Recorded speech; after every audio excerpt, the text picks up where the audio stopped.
sorry. You're our designated answer person.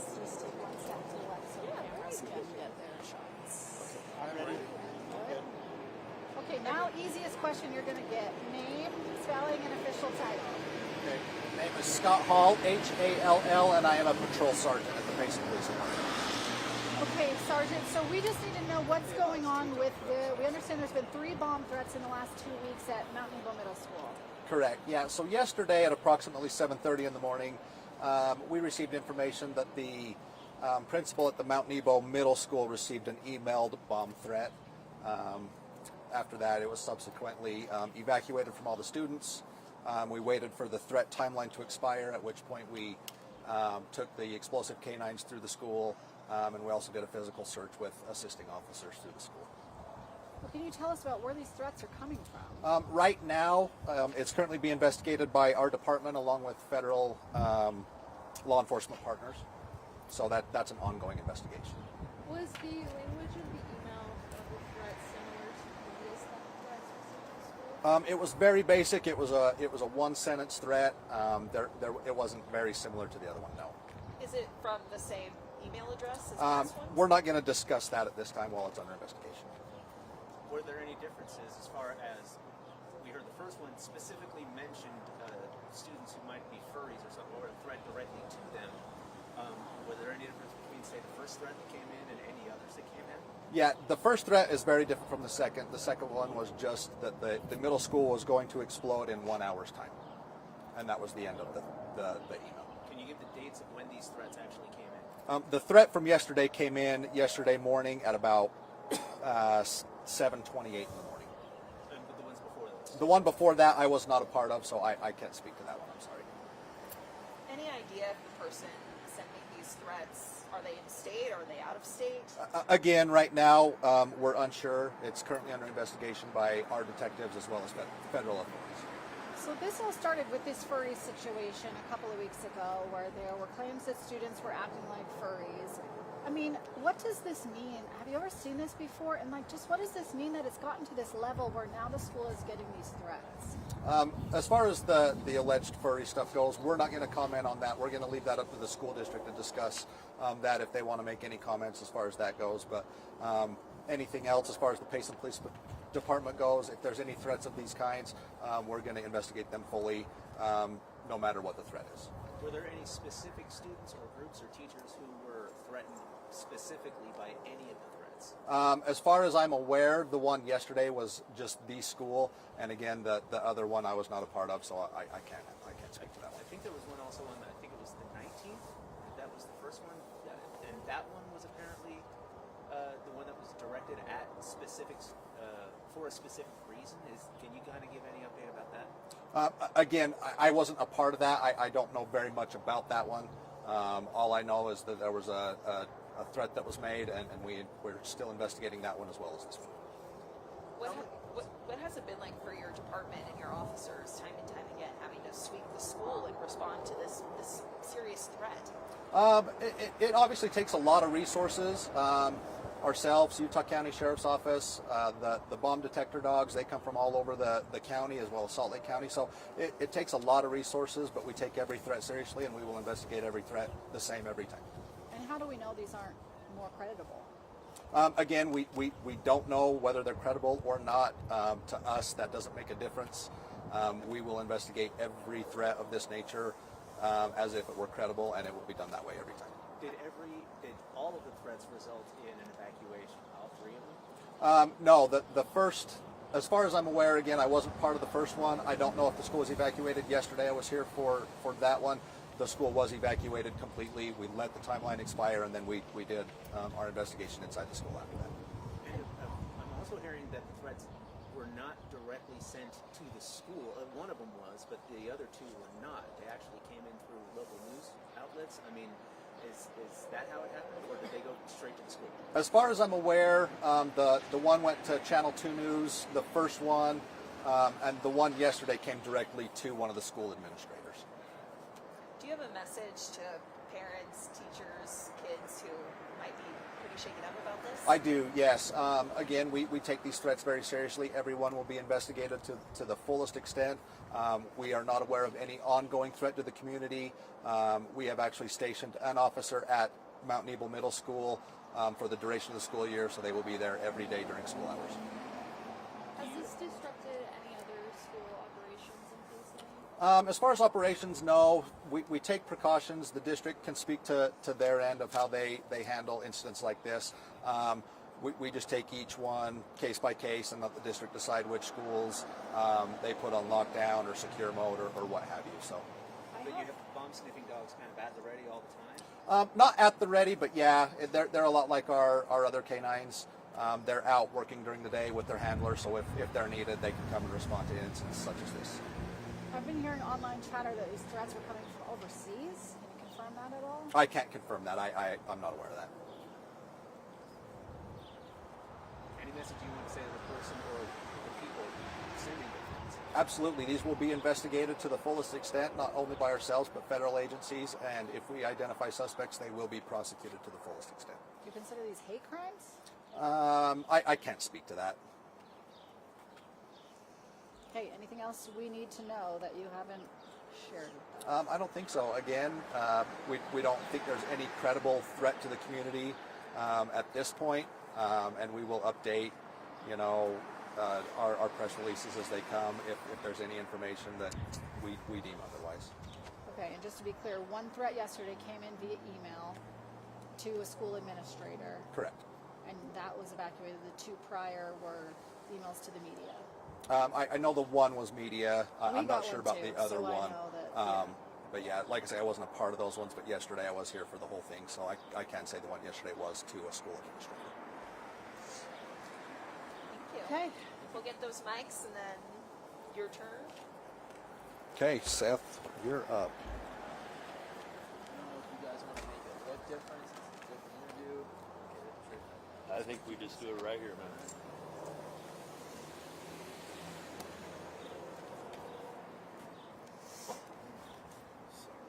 You guys are fine. I'll let you.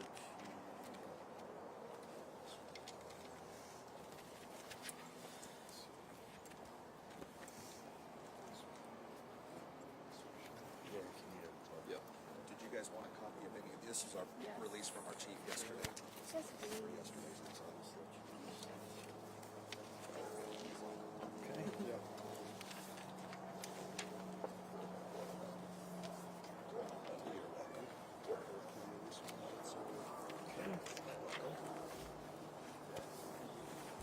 Anyone else? Okay. Anyone So else? perfect. Yeah, All right. mine. If not, I can go make copies and. I believe it's on Facebook too.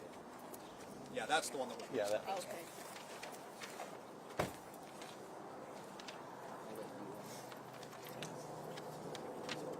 Yep. That one there. Hide the cords. And over to you, please. Yeah, we'll just have you the same spot. I think we got them. Parade.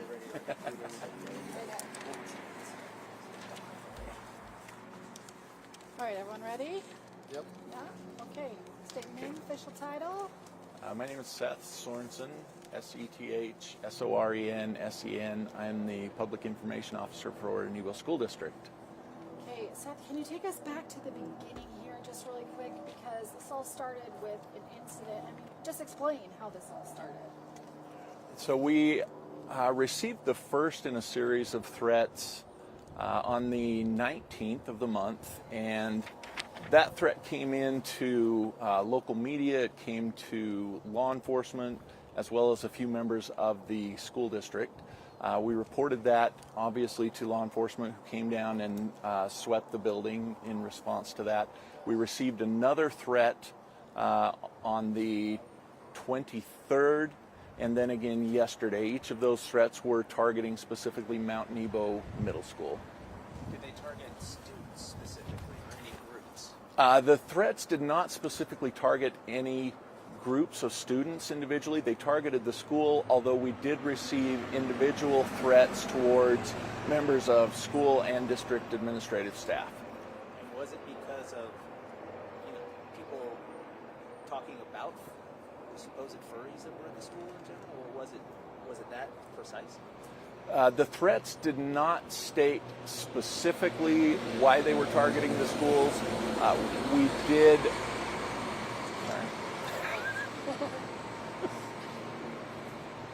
That'll be a do-over. All right. The states. The states.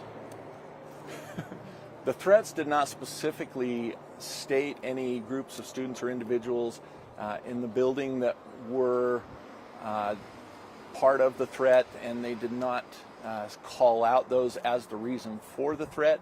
However, because of other things that were currently happening at the school, it was deduced at the time and even spread on social media and other resources that maybe because of some previous incidents at the school, a walkout that had happened shortly before, that was the reason for those threats.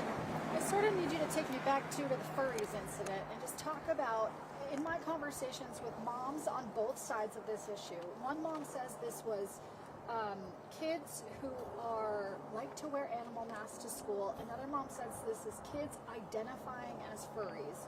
What is going on here? Okay, I can't talk specifically about the behaviors of students in school. I can talk about the fact that 11 and It's okay. yeah, that 11 and 12-year-old students sometimes do things that are unusual. Sometimes they'll show up dressed as an athlete. Sometimes they may show up with a headband with ears, which actually was a situation that occurred at Mount Nebo. We did have a group of young girls that showed up with ears, and another group of students began targeting them and even went so far as to throw food at them. Our administration stepped in and intervened in that situation because we don't allow those kind of behaviors to happen in schools. They also had conversations with the students who had the headbands on and requested that they not wear those headbands, which they complied with and have not worn them since.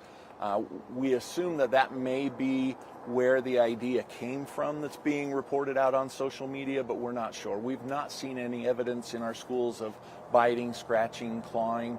And we do encourage any parent or student that has experienced any of those types of behaviors or harassment or anything like that in one of our schools to please reach out to their teachers, to reach out to administration, to reach out to counselors, to let them know so that we can investigate it. We do take those kinds of incidents very seriously and do want to conduct full investigations into them. So what do you make of the fact that this has gone viral, international at times, and it's really being spun up on conservative media channels where one of these moms went on the Glenn Beck show and talked all about this, right? So what do you make of that? Yeah, I can't really speak to that. It really is surprising, things that blow up on social media and trends and things that are out there. What I can talk about is, our grateful teachers for students that are coming to school and participating in education. I can also talk about the gratitude that we have towards law enforcement and their help in handling these situations, making sure that we have safe places for our students to be. If the birds keep coming in, what do you do to make sure that the students are safe? Okay, great question. So what do we do to ensure student safety? Student safety is our top priority in school. We want students to be safe and secure, and we want parents to feel confident sending their students to our schools knowing that they're going to be safe and protected.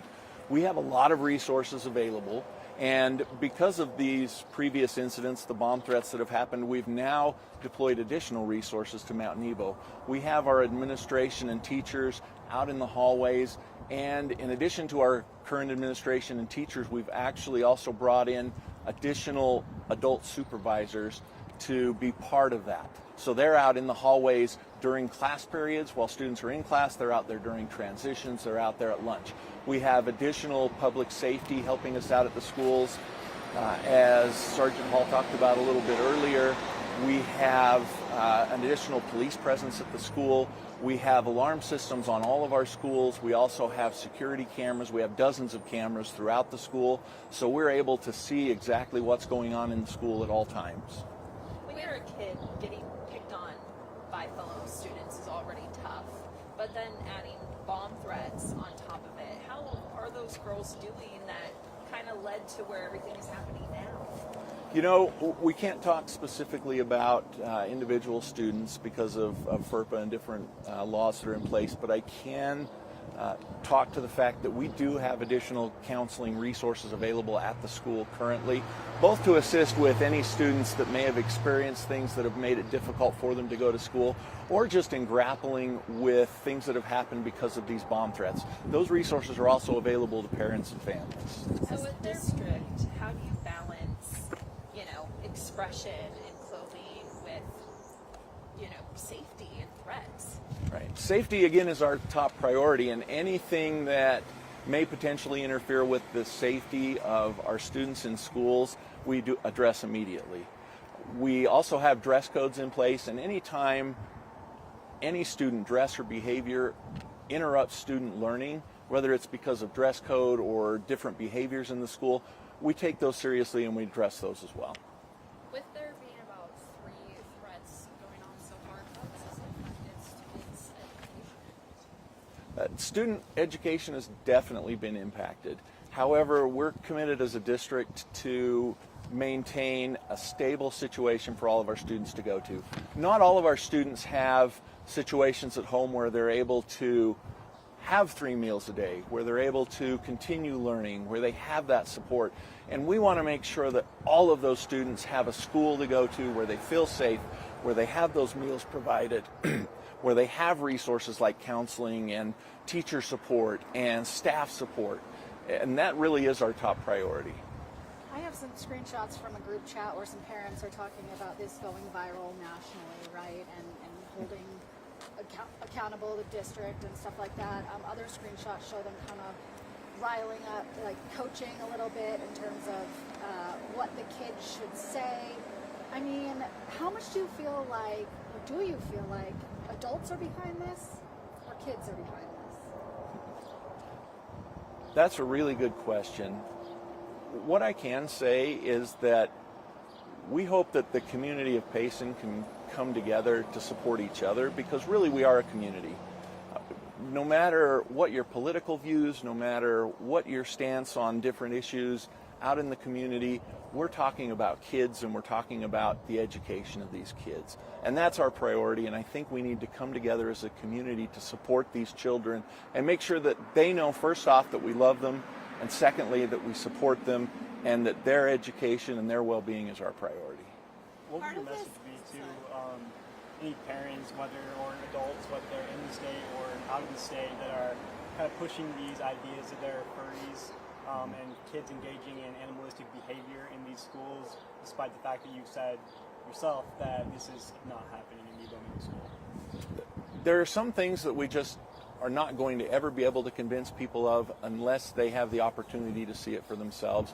We invite all of our parents to come sit down in the school, talk to your teachers, talk to your administrators, see what's happening in your child's education. Be an engaged part of that process. That's the only way that parents are going to feel the most comfortable that their child is safe and secure in school and that they are receiving a good education. And we encourage that. We love it when parents come in and talk with us and come in and see what's happening in schools. You kind of took part of my question, which was I felt like a lot of this outrage was caused by certain media outlets claiming that you're lying, or that the media is working to cover up this situation that's happening. And I guess what would you say about those claims that you're lying and you're covering this up? Well, again, we encourage parents to take the opportunity to come into the schools and see what's happening with their own eyes. Talk to administration, talk to your parents or to your students' teachers. Take the time to find out what's happening with your students. That's the only way that you're going to feel 100% sure that your child's being taken care of, because that's always been our priority as a school district. We love our students. That's why we all chose to become educators. We want what's best for them, and we want parents to feel comfortable having their children in school. The original video that surfaced, there was an interview with a student. I know you can't speak about that student, but claims were made that, I apologize for my language, that students were wearing butt plugs with tails on them. And I'm assuming you have found that to be untrue. That's correct. Okay. But then my next question is, this has incited like death threats, literal death threats. Is there any district policy, I don't know, that would, I don't want to say punish a student for starting something like this or making claims that would result in, I don't know,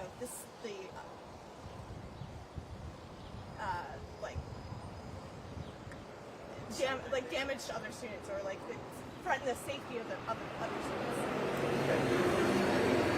So to respond to that question, again, because we take any type of threat or harassment very seriously, if a student were doing something that was a threat to another student, we're going to stop that behavior right away. We encourage students to demonstrate their right to the First Amendment. Every student has the right to free speech, and we support that. We supported those students who decided to walk out and those parents who assisted in that walkout. That's their constitutional right, and we're glad that that was a peaceful demonstration. We also welcomed with arms wide open those students when they came back. Those students were not punished. No one looked down at those students. That's their right to do so, and we're just glad that they came back. We're glad to have them in our schools so that we can continue on with their education. Now, one of those girls who was wearing one of the masks, her mom's yanked her out of school because she's getting additional bullying. What's your message to that? Our message is, again, we hope that those students come back to school and that we have been able to create an environment where they feel safe. Again, we've employed additional adult personnel to be in that school to supervise during breaks, during lunch, during recesses. We have law enforcement personnel there helping with any external threats that may come along, and we've got additional counseling resources from throughout the district that are there in that school working with students. And we're also doing things in our classrooms. Our teachers are having conversations with students about caring for each other and building that sense of community in the school because they are a school community. So of any of the videos that you've seen online thus far, are those taken out of context, the ones that we're seeing are shown as evidence? So of the videos online, I can't speak to a lot of them. We've not seen anything that really demonstrated any violations of school policy or any physical harm to other students, but we would encourage, again, any parents or students that have experienced harassment or any type of physical altercation to please come and meet with administration, with staff, with counselors, or even reach out to us at the district level so that we can investigate those situations. Please let us know the specific situation, the time frame that happened, because again, we have security cameras throughout our school and we can pull that up and really get to the bottom of any of those claims. Is the district doing anything district-wide to maybe increase safety protocols, trainings in response to threats? What's happening on that? Okay. That's a great question. So when it comes to safety throughout the entire school district, we have implemented a number of things this year. Obviously, we can't talk about all of those on camera because we want to keep a lot of those security measures a secret because we don't want to let them out there to the public. But some things I can talk about, we have implemented a software package district-wide that allows for communication in emergencies. And we actually saw that software in use this week with a couple of emergencies we've had in the district. That allows teachers to communicate with each other, with individuals at the district, and with law enforcement immediately. And it allows those messages to be seen. We have implemented security systems in schools that didn't have them. Most of the schools already did. We have upgraded all of the camera systems in our schools so that rather than the blurry, grainy video that you sometimes get from security cameras, we now have HD video in our schools so that we can really see what's happening and keep an eye on things. We have implemented other measures that we feel are doing a very good job at helping our students feel more comfortable in school, but again, we can't talk about on camera because we really don't want to put that information out there in the public. What's a furry? That's a good question.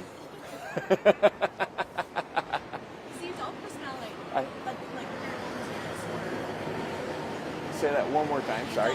The extra adult personnel you have to say, are they Okay. volunteers? Are they? All right, so who are they? the additional adults we have in schools are actually hired by the school district. They are personnel that come from either other schools or we have hired just to provide additional security and support to the school. So what's a furry? Good question. I don't have an answer for that one. I think it varies by person. Okay. So children wearing animal masks is different than a furry. Again, that's a good question. I can tell you that by district policy, we don't allow masks or costumes in our schools. So those things have never been allowed except on the occasions of Halloween or sometimes during school spirit days. We do allow students to dress up as their school mascot, or we have superhero days where students are allowed to dress up and those types of things. But as a general rule, we do not allow masks or costumes in schools. Anything else you think we should know or you want to add? I would actually like to thank our local law enforcement. They have been amazing in just their tireless dedication to our schools. They have worked night and day literally to ensure not only the safety of our schools but also those individuals who have been threatened and called out. They have also done a fantastic job in talking with our students. We've had them meet with individual students and talk with them, which I think helps reduce anxiety. They've met with faculty and staff. I'd like to thank our teachers because really we've had teachers and administrators and staff that have had individual threats made against them, and they show up to work the very next day. And they do that because of their love for our students.